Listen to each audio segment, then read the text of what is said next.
Salut les bricolos, j'espère que vous allez très bien. Aujourd'hui, vidéo hors série pour fêter les 500 abonnés quand même, c'est pas mal. Ouais, c'est pas faux. Aujourd'hui, on va faire ça.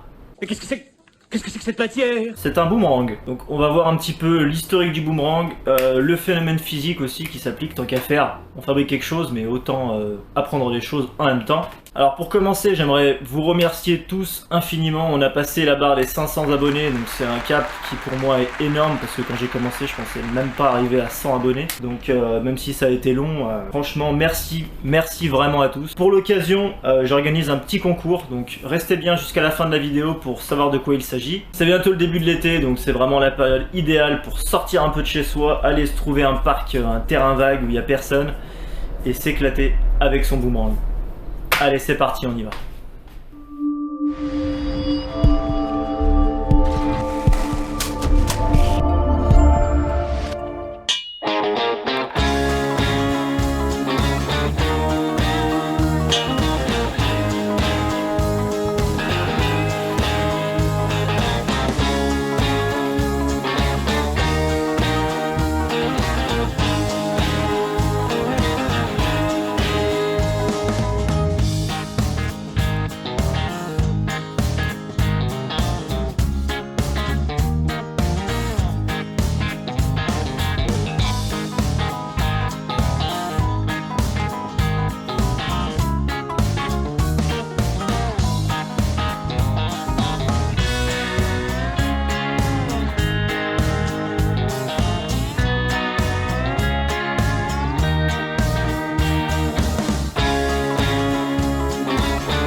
Petit point historique, la première fois qu'un explorateur a vu le vol d'un boomerang, ça remonte à 1802. C'était simplement des indigènes qui utilisaient un bâton qui n'était pas encore un boomerang d'ailleurs.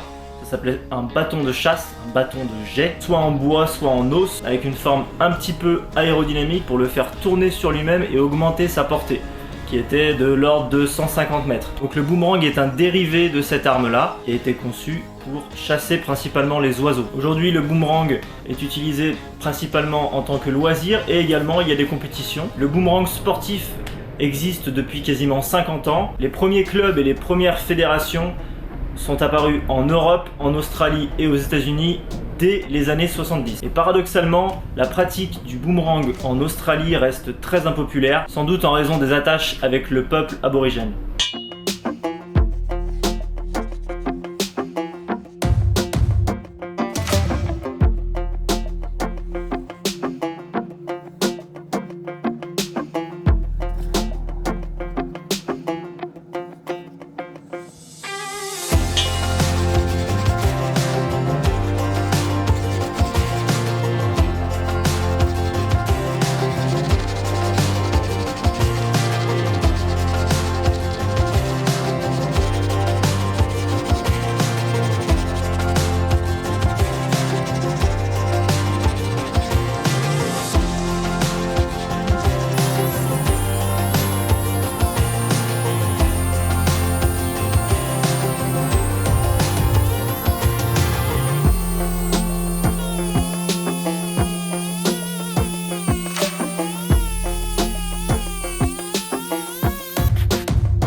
Concernant le principe physique lié au vol du boomerang, c'est très simple, c'est le même principe physique qu'une aile d'avion. Les branches du boomerang, aussi appelées pales, sont profilées comme une aile d'avion, donc bombées sur le dessus, ce qui a pour effet d'accélérer l'air qui passe au-dessus par rapport à celui qui passe en dessous. Cette accélération crée une zone de dépression au-dessus de la pale et une zone de surpression en dessous. Donc l'aile est aspirée, c'est ce qui crée la portance, c'est ce qui fait qu'un avion vole d'ailleurs, et c'est ce qui fait que le boomerang va être aspiré en quelque sorte et décrire une courbe et revenir vers son lanceur. Putain. Rien compris moi.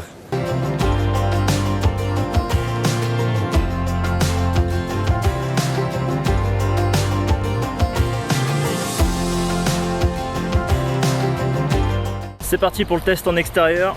Donc pour lancer un boomerang c'est très simple. Donc moi je suis gaucher, donc les profils je les ai faits pour un gaucher. Si vous êtes droitier, il faut le faire dans le sens inverse tout simplement. Pour la prise, ici sur le bout, le poignet cassé, on se met face au vent, on se décale légèrement à droite ou à gauche en fonction de si vous êtes gaucher ou droitier et on envoie tout droit, légèrement incliné comme ça. Après si on joue un petit peu sur l'incidence, la trajectoire va différer légèrement.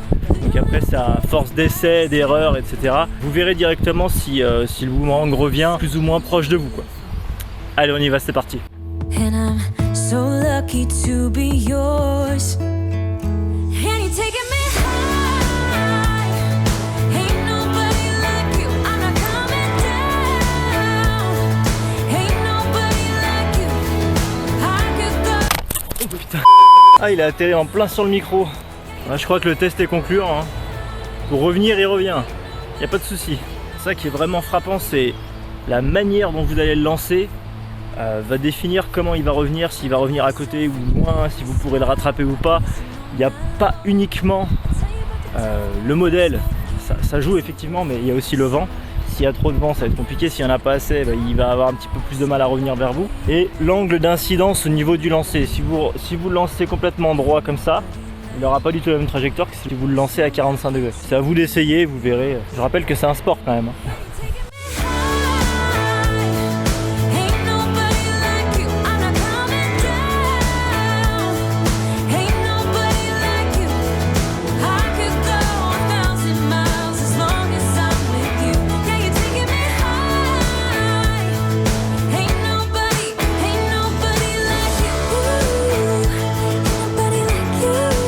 Alors pour ce qui est du jeu concours, donc je vais évidemment vous faire gagner un boomerang.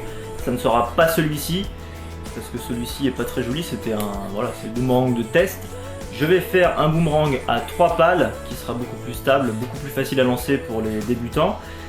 Il va être en bois précieux, donc ça va être en multipli que je vais faire moi-même avec du sycomore et du palissandre de Rio.